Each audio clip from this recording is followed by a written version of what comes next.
niya, nagkataon lang ang pagkikita nila ni Puno sa Israel.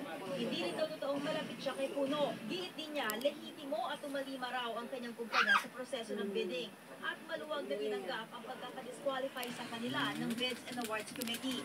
Bago ma-disqualify ang RS Pinelli sa post-qualification process, pinahintunan ng Pangulong Aquino ang bidding sa assault rifle dahil sa dudang overpriced daw ito. Sa Russia, sinabi ng Pangulo na 40,000 pesos lang daw ang nakita niyang presyo ng assault rifle. Ang paliwanag ni Puno sa panayam sa kanya ni Jessica Soho, hindi ko nga maintindihan eh. Ano bang overpricing ang sinasabi?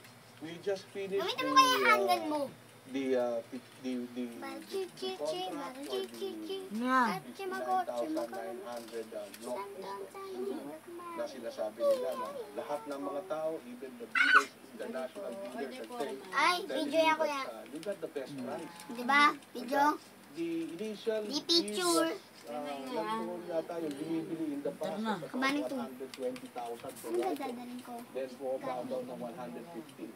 And when we opened the bid for this, when we were the ones supervising already, it was 89,000. Siguro pag ibili ko na, may buy na ako. sa ngayon nga ay kanselado na ang bidding.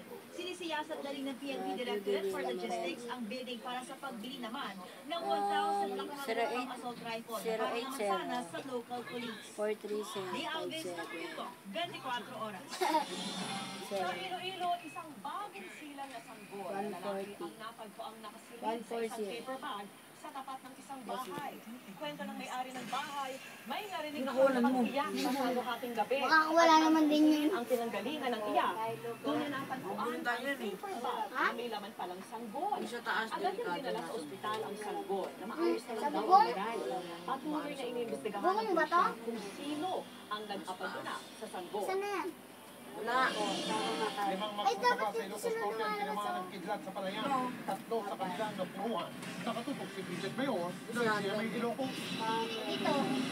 Sugatan ang mga magsasakang ito ng pamamagitan Laro tayo ah. ng hapon noong Miyerkules. Kwento ng mga biktima, sumilong sila sa kiskisa ng palay sa kasagsagan ng malakas na ulan. Dalawa kasi. Bigla na lang daw silang nawalan Lakas ng na ng malay, bawas. biglang kumidlap. Taong white, dalawa. Napunta din sa kadwag.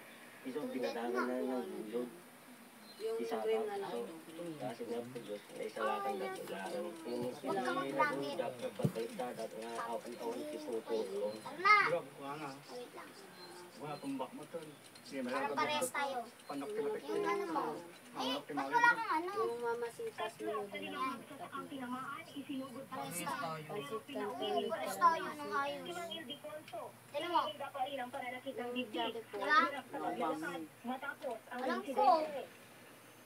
Tapos Si po Mang Romeo coconut. at Mang Manuel naman, kailangan pang alalayan at bumalik ng cheesy tukol barbecue. dahil hirap ding maglakad.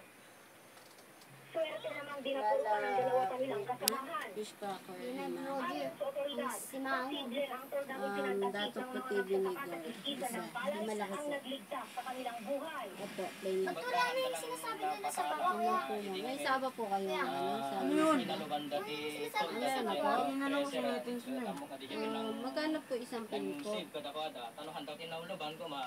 Siguro DJ Ano po Kuryente. yung Pero tatlo? pero siguro DJ Treasure. Baka nakita ko maalim na lima mga DJ. Bali po, dalawa po. Ang mga biktima. Mula dito sa Ilocos, Bridget Mayor nakatuto ng 24 oras. Samantalang matapos ang rollback Patay sa ako, presyo kuya. ng gasolina,